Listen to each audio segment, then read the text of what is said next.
Any one of you out there feeling alone or lonely? Loneliness is an issue many are talking to me about at this time. Do you know that 1 in 4 people in this country now live alone? And many of those do so by choice. But chosen solitude and seclusion are different than loneliness. You can feel lonely in a crowd, and you can live alone without being lonely. Until now, of course, many have been living alone with the knowledge that they can go out at any time, visit friends and family, and go to restaurants, movies, theme parks, sporting events, concerts, and museums. And they've not been in true isolation. They could always be people they choose.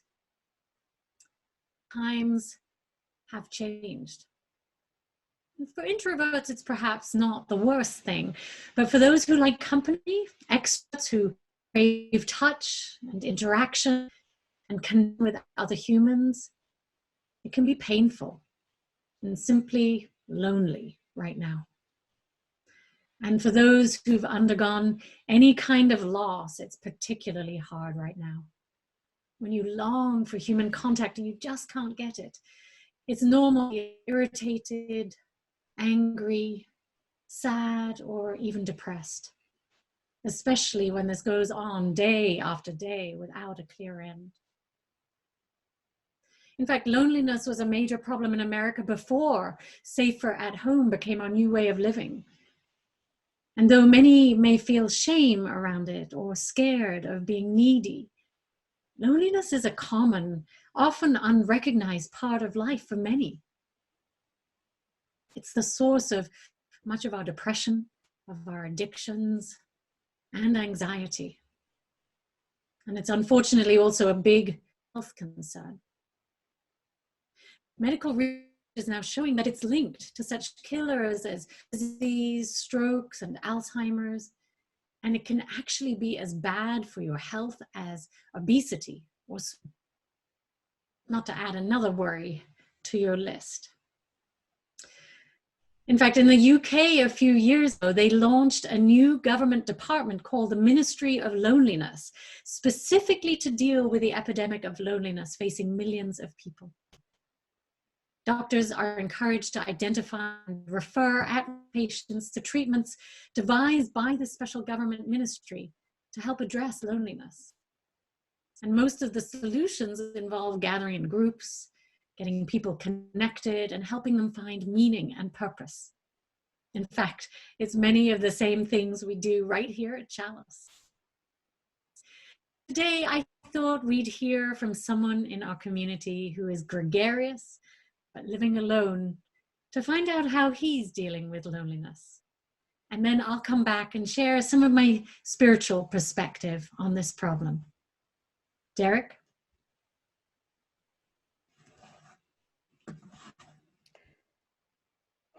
Loneliness. We all seem destined to experience this for now and perhaps a long time to come. For me, this is particularly painful. The old cliche, I'm a people person, is quintessentially me. It could be my epitaph. My family was always touchy-feely. We hug, we kiss. Men too, we're not squeamish.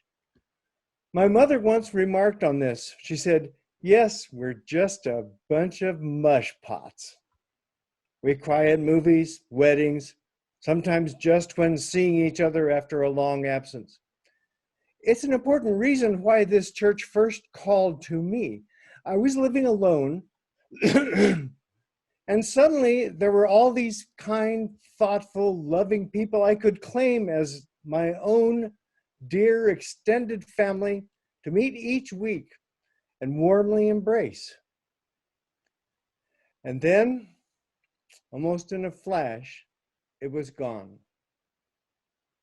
Exercise distance, no handshakes, no hugging, kissing. Oh. Stay 6 feet apart and wear a mask. A mask. So the other person can't even see that you're smiling just to be with them. This is depressing. But what to do? Sit home, read a book? Okay, I guess. Watch news on TV? Oh, there's a cure. To hear some tell it, we're in this for perhaps years to come. And now, groups of people protest distancing by meeting in large groups, shouting incendiary slogans, carrying signs and flags, inciting conflict, and sometimes even brandishing guns. Guns? You cannot shoot a virus. Last week, an awful thought crossed my mind that maybe, as a species, maybe we're just too dumb to survive this minuscule little enemy.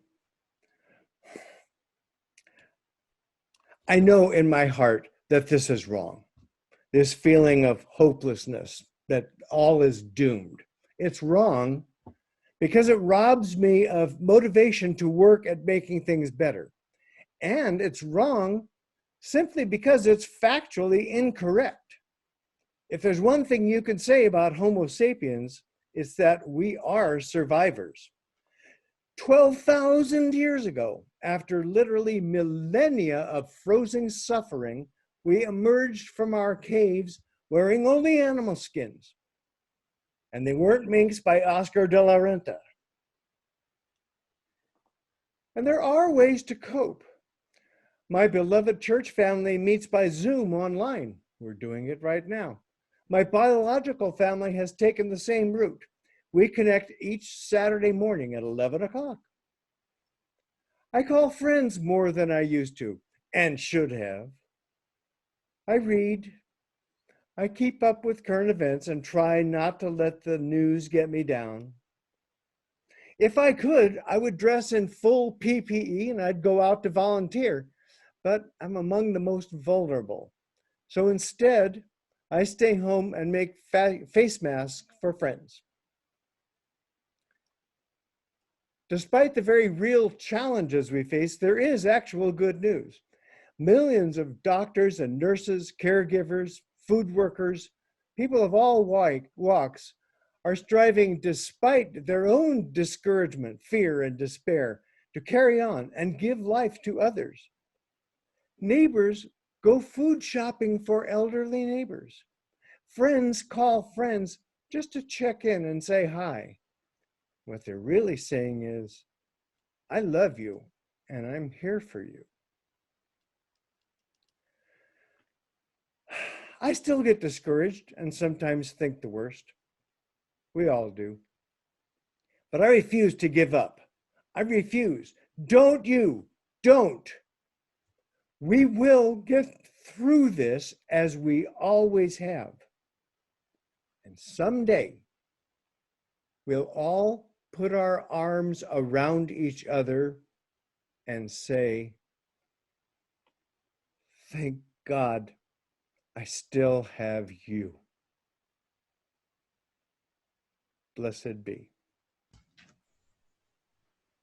Call me when you need a friend. Call me.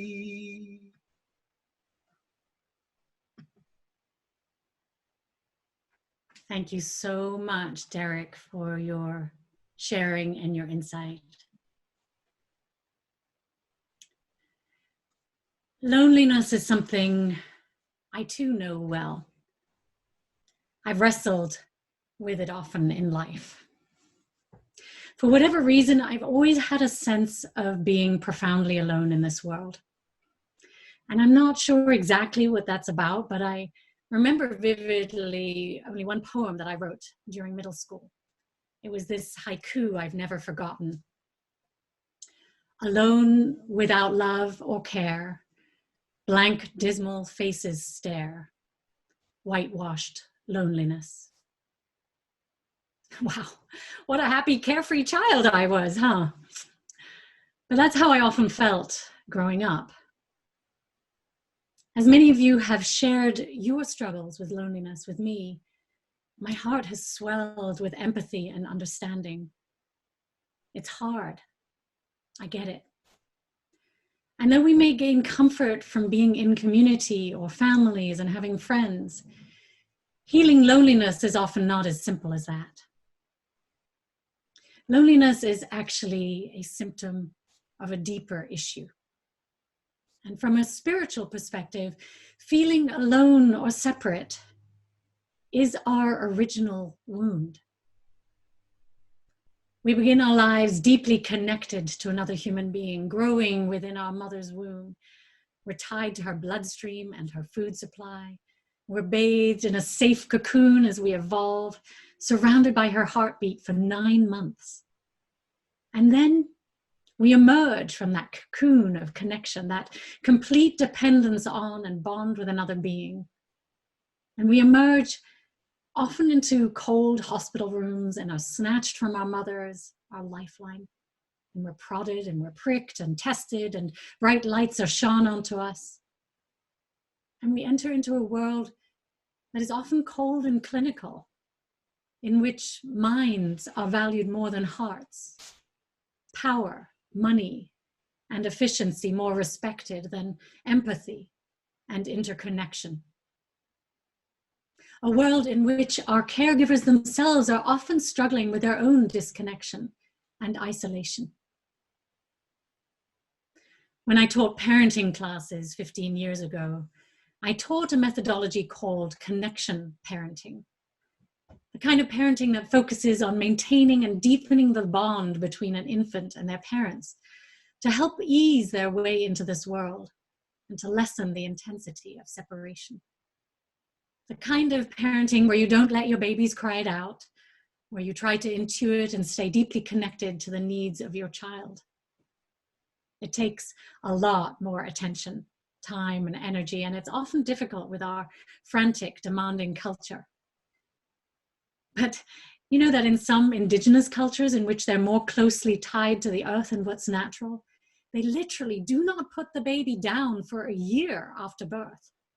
The infant stays attached to the mother in a sling or pack wherever she goes.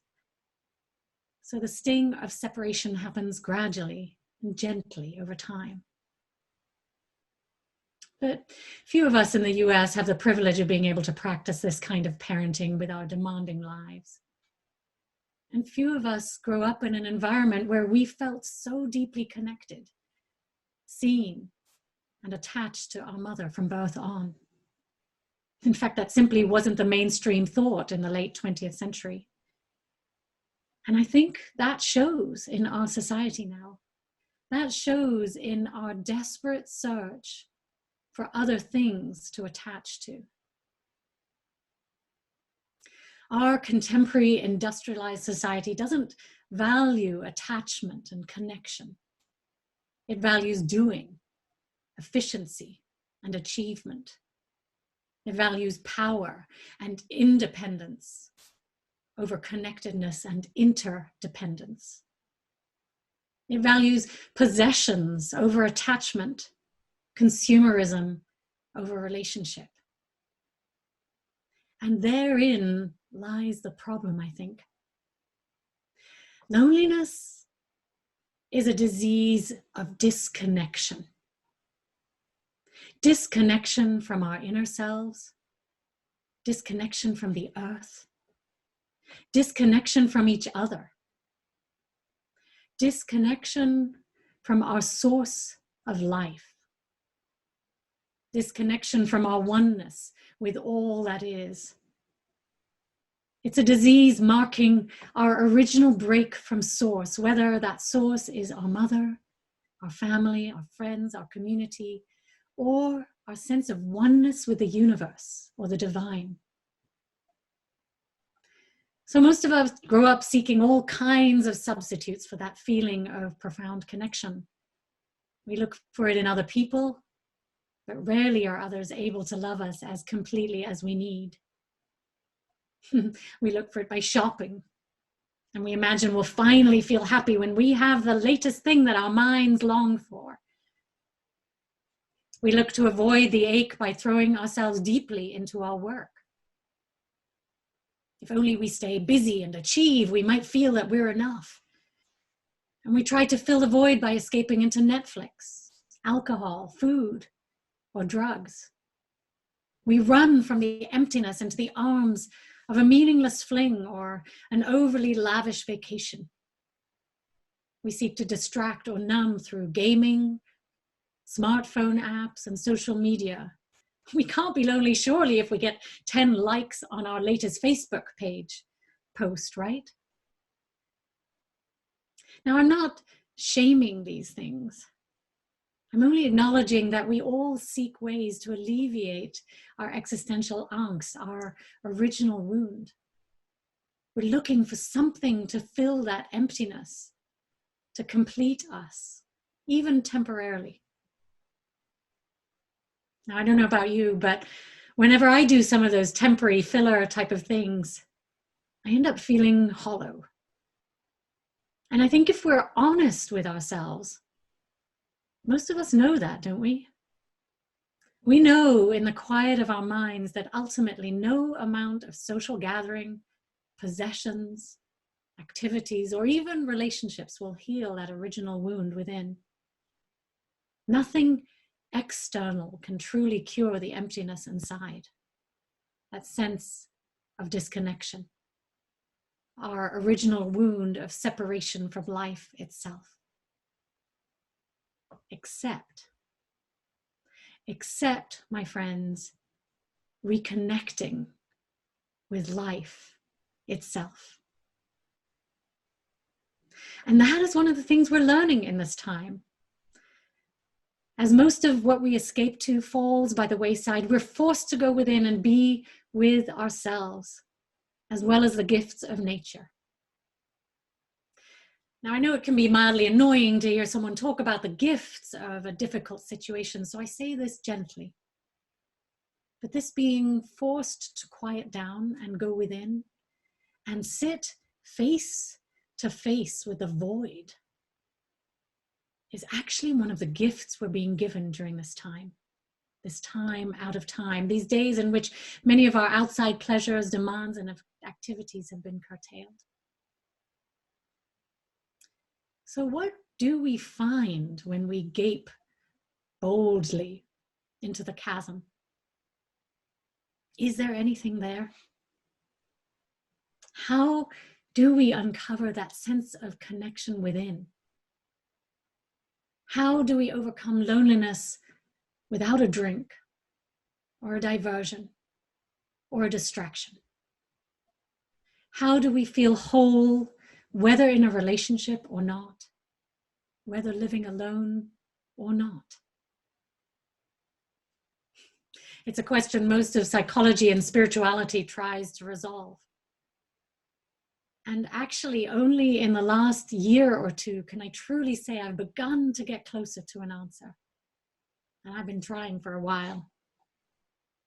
And it's not based on external circumstances. I found it in an internal shift.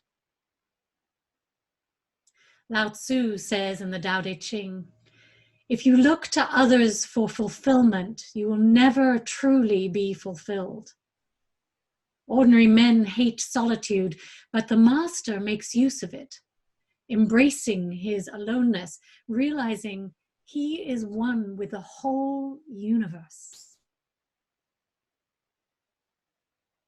As I've deepened my connection within, and by extension with the whole universe, through mindfulness meditation, journaling, prayer, and being in nature, I've gradually begun to heal and make peace with that emptiness inside. Through essentially reparenting myself with compassion and self-acceptance, I've become aware of my interconnection with all there is and of a deeper well. I've learned to listen and reconnect my lonely, empty inner child with my own strong, resilient, comforting, and loving inner parent. And I found that both are within me.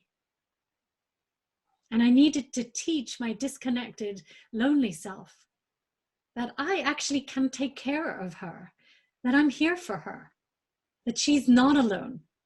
She need not look outside of herself for affirmation or comfort, and that she needs regular reminders that all is within.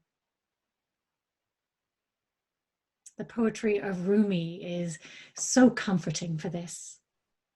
He said, "There is nothing outside of yourself.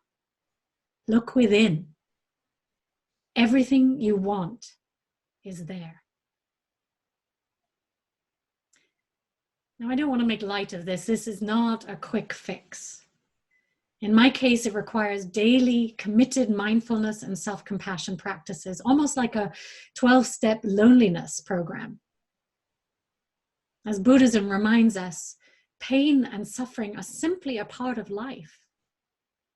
Loneliness and struggle are here to teach us deeper truths if we're willing to find them. And that takes wisdom practices. I'm grateful that as my longing for answers from the outside have lessened, I found myself more contented and at peace with life and who I am. Now, I certainly have not mastered it by any means, but I'm evolving gradually. And I wish that for any of you struggling with this too. Keith Lamar, who has spent 27 years in solitary confinement, recently shared about this quarantine that the world is under, and I share his words with you now. Being in solitary confinement is really just being thrown upon yourself. You're confronted with yourself. It's like being thrown into the ocean. You have to learn how to swim. You have to learn how to deal with yourself. When you're thrown upon yourself, you realize you are more equipped than you realized. A lot of the system keeps us from realizing our own power. It's a good opportunity for people to tap into that. And hopefully young people being forced to stay at home outside of the mainstream curriculum are able to get a glimpse of themselves and start pulling on that thread. He writes, "There are many ways to heal loneliness, my friends, from serving others to finding your true purpose in life and practicing compassion.